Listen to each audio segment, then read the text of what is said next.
الحمدللہ الذی انزل الفرقان علی عبدہ والصلاة والسلام علی سیدنا محمد وعلی آلہ واصحابہ اجمعین، اما بعد فاعوذ باللہ من الشیطان الرجیم، بسم اللہ الرحمن الرحیم، ان ھذا القرآن یہدی للتی ہی اقوم، صدق اللہ العظیم۔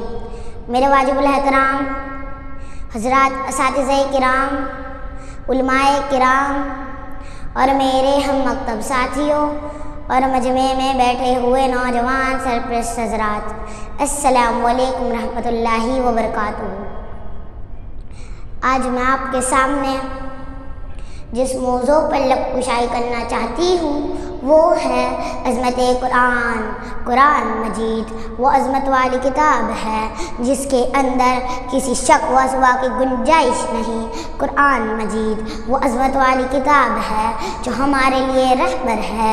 قرآن مجید جس ذات کی طرف سے نازل ہوا وہ ذات بھی ایسی ذات ہے، اس ذات کے علاوہ کوئی عبادت کے لائق نہیں، وہ وحدہ لا شریک لہ ذات ہے۔ قرآن مجید جس پیغمبر پر اترا وہ ایسا پیغمبر ہے، تمام انبیاء کا سردار ہے کہ جن کی پوری زندگی میں پوری انسانیت کے لیے زندگی گزارنے کا نمونہ موجود ہے۔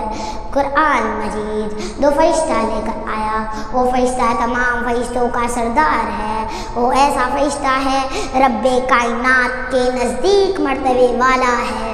قرآن مجید وہ عظمت والی کتاب ہے جو ہمارے لیے رہبر ہے۔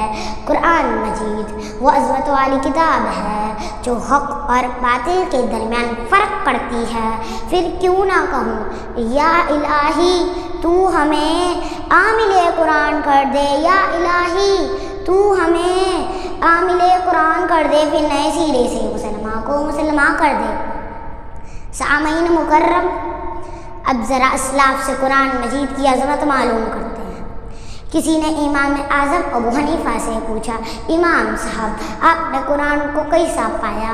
انہوں نے کہا، اب تک میں قرآن مجید سے ہزاروں مسائل نکال چکا ہوں لیکن اب بھی قرآن کا معنی پورا نہیں ہوا۔ کسی نے امام غزالی سے پوچھا، امام صاحب آپ نے قرآن کو کیسا پایا؟ انہوں نے کوئی عجیب بات کہی۔ انہوں نے کہا، قرآن مجید آسان بھی ہے اور مشکل بھی ہے۔ آسان تو اتنا ہے کہ کسی بھی 8 سال کے بچے کے سینے میں اتر جاتا ہے، محفوظ ہو جاتا ہے۔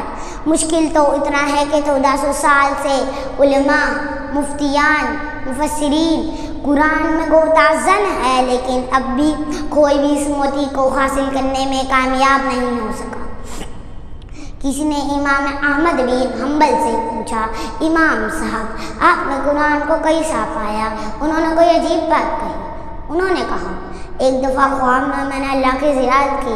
اللہ سے میں نے پوچھا، اے اللہ تجھے سب سے محبوب چیز کون سی ہے؟ جواب ملا، قرآن۔ پھر میں نے پوچھا، فہمن او کان بلا فہمہم، سمجھ کر پڑھے تب تجھے پسند، بغیر سمجھے پڑھے تب تجھے پسند۔ جواب ملا، فہمن او کان بلا فہمہم، اے احمد تو جو کچھ سمجھ کر پڑھتا ہے تب بھی مجھے پسند، تو جو کچھ بغیر سمجھے پڑھتا ہے تب بھی مجھے پسند۔ شاعر کہنے پر مجبور ہو گیا، عظمت قرآن کی خاطر ہم جان نچھاور کر دیں گے، عظمت قرآن کی خاطر ہم جان نچھاور کر دیں گے، اگر وقت نے ہم سے خون مانگا ہم وقت کا دامن بھر دیں گے۔ السلام علیکم۔